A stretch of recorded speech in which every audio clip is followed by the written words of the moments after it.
July 30th, 2026. A sterile server room somewhere deep beneath Pyongyang's granite-heavy bureaucracy. Screens glow a sickly green, spitting out lines of flawless code like digital blood. Trillions are moving across the wires right now, a silent, ceaseless tide of stolen wealth. For years, these operatives were ghosts in the machine, state-trained wolves hunting prey on every global financial institution imaginable. Their targets, the plump treasuries of Western banks and the volatile cryptos of decentralized exchanges. The money they pulled wasn't pocket change. It was colossal, massive sums, funneled with terrifying efficiency, serving as fuel for the DPRK's relentless weapons program. They weren't just stealing, they were funding an ideology through pure digital larceny. Chapter 1. Shifting focus inward. But beneath the veneer of state loyalty, something is shifting. A tremor in the matrix. The very architects of this financial conquest are beginning to turn their gaze inward. Late 2026. Somewhere within the innermost rings of the North Korean elite hacking core, the targets are changing from Wall Street and Silicon Valley. Now, the code seems to be pointed at Pyongyang itself. Who is pulling the trigger on these internal attacks? A faction within the apparatus? Or a rogue agent finding a vulnerability only they can perceive? The loyalty matrix is cracking. And now, as the digital theft turns into an ideological skirmish, as their own government starts to scrutinize their exploits, they are finally exposed, caught in the glare of their own expertly crafted code. Chapter 2. The Unseen Hand Revealed. July 30th, 2026. A server farm somewhere deep within Pyongyang's secure grid. Lines of green light flicker across black monitors. The air smells metallic, sterile. Billions of dollars disappear in silent bursts. For years, these elite operatives have been ghosts in the machine. State-trained, state-sanctioned digital vandals. They carve out fortunes from global finance with surgical precision. They strike at foreign banks, massive hauls.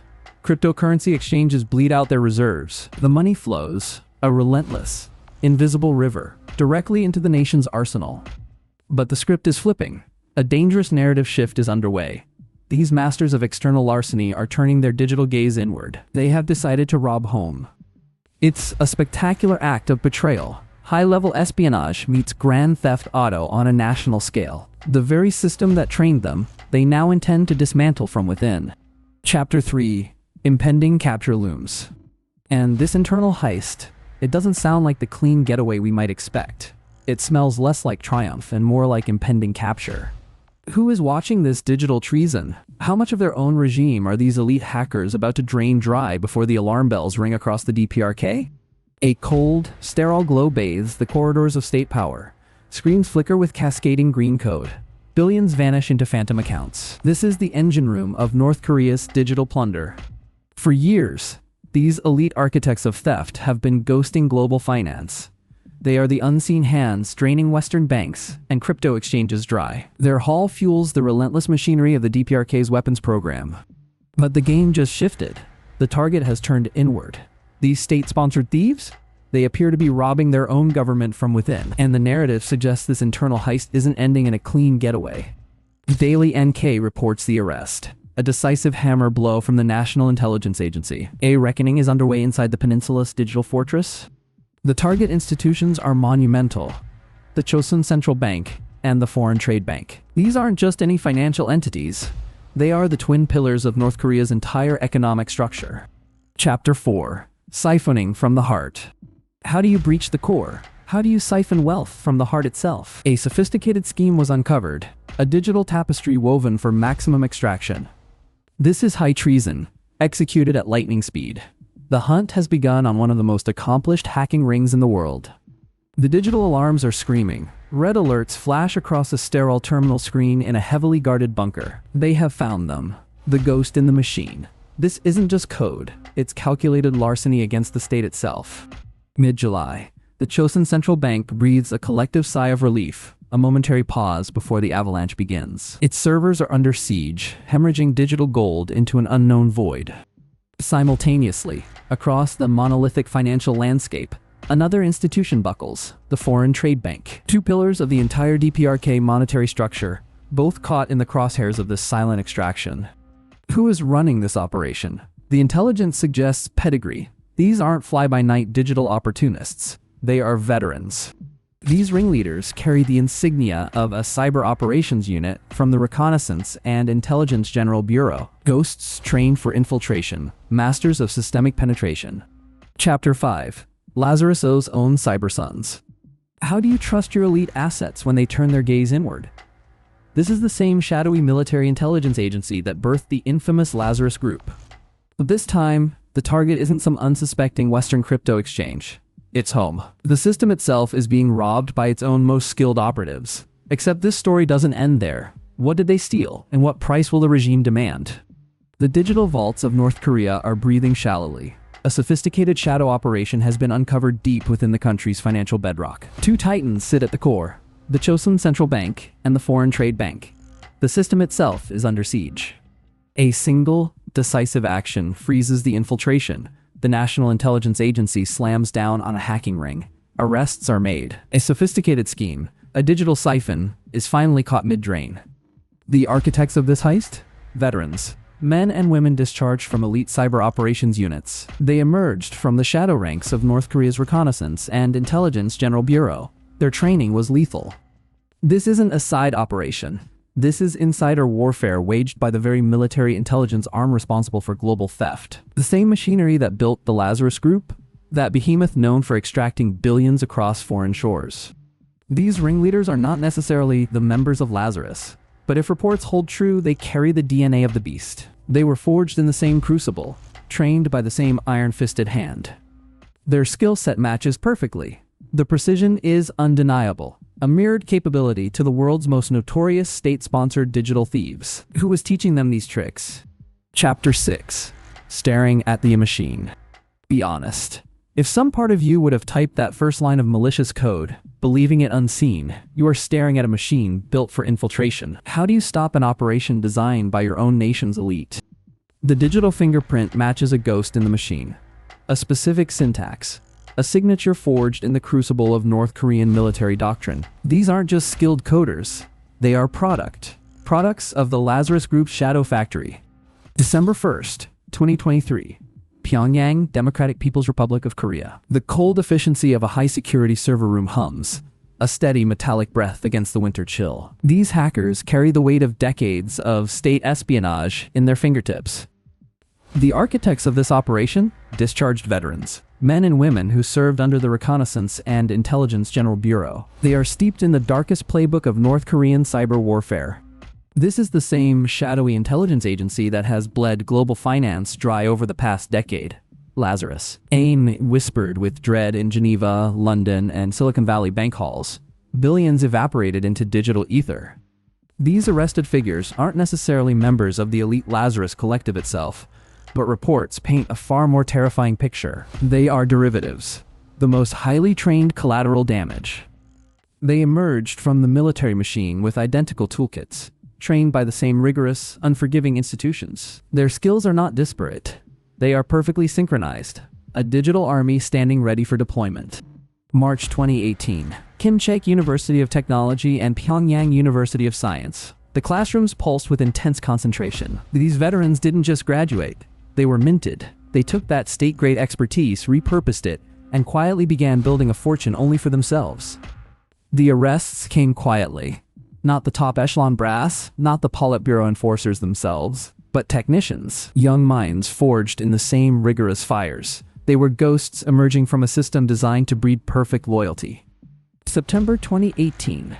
Pyongyang's digital arteries pulsed with data streams, a steady, controlled heartbeat of state finance. These weren't just soldiers, they were product, the elite output of North Korea's technological pipeline. After the uniform faded, after the military duty was done, something shifted in these men and women.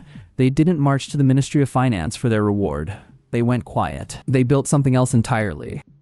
They recruited them, the brightest sparks from Kimchek and Pyongyang, prodigies whose genius burned brighter than any state-mandated ideological lecture. Their goal was the service. It was personal, staggering wealth. The tools were deceptively simple. Chinese-made wireless gear humming faintly in a darkened bunker. Encrypted messaging apps, whispering secrets across the fiber optic lines. The entry point to unimaginable riches. They didn't storm the gates. They slipped through them, quietly infiltrating the fortified internal networks and the massive foreign payment systems of both banks. a digital ghost in the machine. And then the extraction began.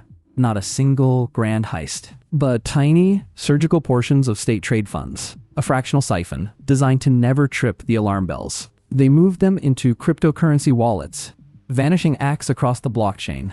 After leaving military service, a silence settles over the sprawling complex in Pyongyang. These veterans, newly unshackled from uniform and duty, did not seek the standard commendation plaque. They sought something far more slippery: personal wealth. Late 2018. The quiet hum of advanced servers masks a silent ambition. They begin recruiting brilliant minds emerging from Kim Chaek University of Technology and Pyongyang University of Science. These weren't just students, they were the architects of a shadow economy, ready to build an operation entirely divorced from the state ledger. The tools are simple, yet profoundly powerful.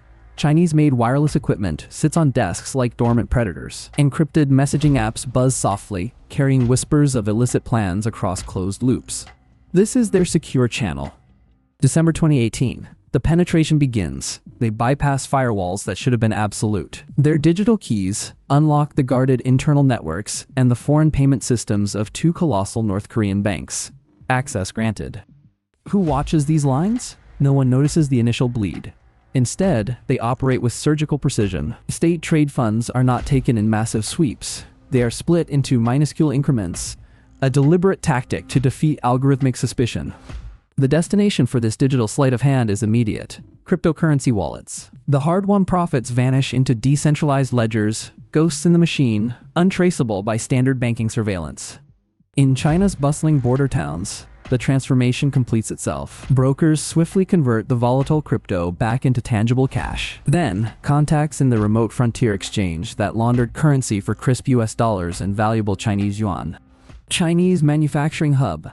The hum of server fans is a low, incessant drone. Red LED lights blink in rapid succession across a bank's secure terminal. The network barrier, intact on the surface, is crumbling from within.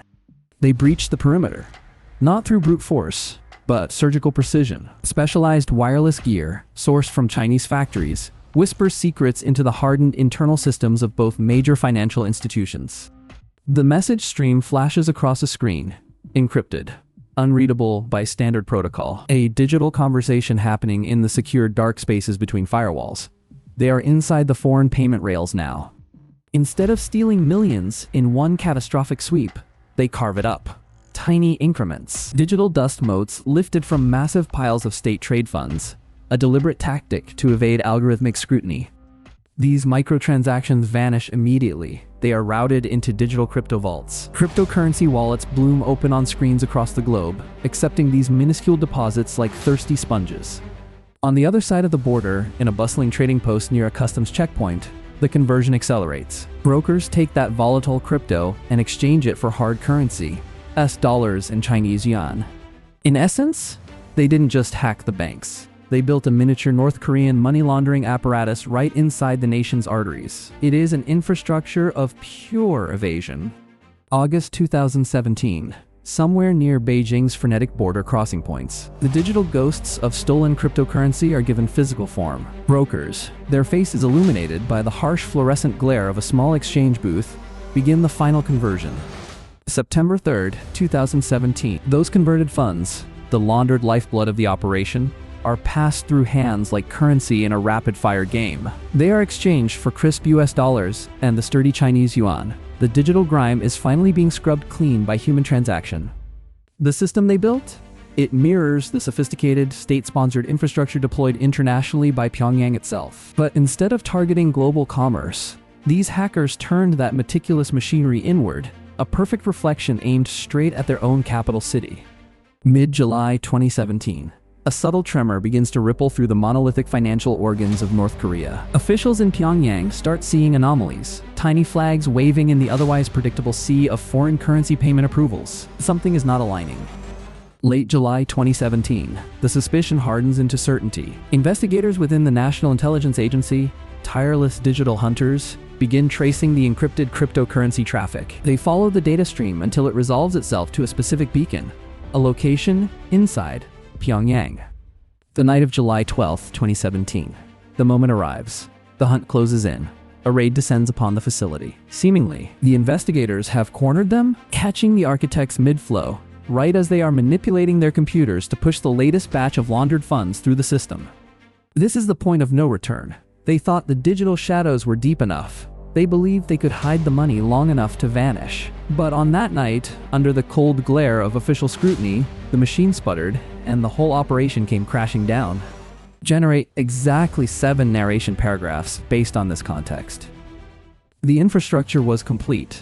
A micro version perfectly mirrored to the global machinations of Pyongyang's financial war machine, but turned inward, aimed directly at domestic accounts. It was a digital mirror image of illicit wealth creation. July 12th, year not specified in excerpt. Somewhere within the bureaucratic heart of the DPRK government, anomalies began whispering into silence. Officials noticed small discrepancies, fractional deviations in foreign currency payment approvals that smelled of something fundamentally wrong. The system flagged them. Suspicious access points flared across the network logs, blinking red alerts against the monochrome screen. Someone was poking where they shouldn't be. Later that evening, investigators from the National Intelligence Agency moved with lethal precision. They traced the encrypted cryptocurrency traffic, a faint digital signature moving through the dark web pathways of Pyongyang itself. The raid came under the cover of night. The clock struck midnight on July 12th. Agents descended upon the location, finding them midstream, caught in the act of laundering funds across their glowing monitors. Confiscations began immediately. Hard drives were bagged like evidence from a crime scene. Burner phones, the disposable tools of their trade, were swept into protective plastic casings. What did they find? The physical proof of digital deception. Computers humming with the ghosts of transactions, ready to tell the story of how $1 million found its way home. July 12th, Pyongyang. A cold sweat on a monitor glass, small errors, tiny ripples in the flawless ledger of foreign currency payments. They were starting to register. The system flagged them. Suspicious access points blinking red across international servers. IP addresses pinging from somewhere deep within the monolithic state structure. The game was tightening its grip. North Korean investigators, sharp and unforgiving, traced the encrypted cryptocurrency traffic. It wasn't random noise. It was a digital breadcrumb trail leading straight back to their concrete reality. The raid began that very night. A sudden, violent rupture in the stillness of the capital. They found them while they were doing what they do best, laundering funds through glowing screens. Inside, amidst the glow of illicit wealth, the evidence lay waiting. Computer equipment humming softly with captured secrets. Burner phones, silenced witnesses to clandestine deals. These items, the tangible remnants of their digital rebellion, were seized by the National Intelligence Agency, a physical monument to their invisible crime spree. But this is North Korea. This isn't a simple arrest. The punishment won't be measured in mere years. It will bleed outward, staining the lives and families attached to these captured hackers. The confiscated hard drives sit under harsh halogen light. Black casings, monuments to illicit profit. They hum faintly, still holding the ghost echoes of stolen currency and coded commands. December 18th, 2017, Pyongyang, North Korea. The sterile chill of the investigation room presses against the skin. Every piece of equipment is cataloged, sealed in evidence bags, a silent testament to the audacity of their digital heist. The burner phones are particularly telling. Plastic shells, cheap and disposable, yet they carry the weight of impossible risk. They were the conduits, the thin wires that channeled millions across borders unseen. How do you steal from a system designed by a monolithic state? Through these humble devices, through lines of code written in defiance. The authorities have grasped the tools of their trade. Yet, the confiscation is just the surface level. These aren't trophies for display. They are weapons pointed directly at the hackers themselves and everything they represent. The implication hangs heavy, thick as coal smoke in the capital. This isn't a simple prison sentence being handed down. The reach of the Kim regime is absolute. Be honest. If you were them, knowing what these devices represented, the defiance, the wealth, the sheer audacity, what would be your final thought? Because for these individuals, this investigation means more than just their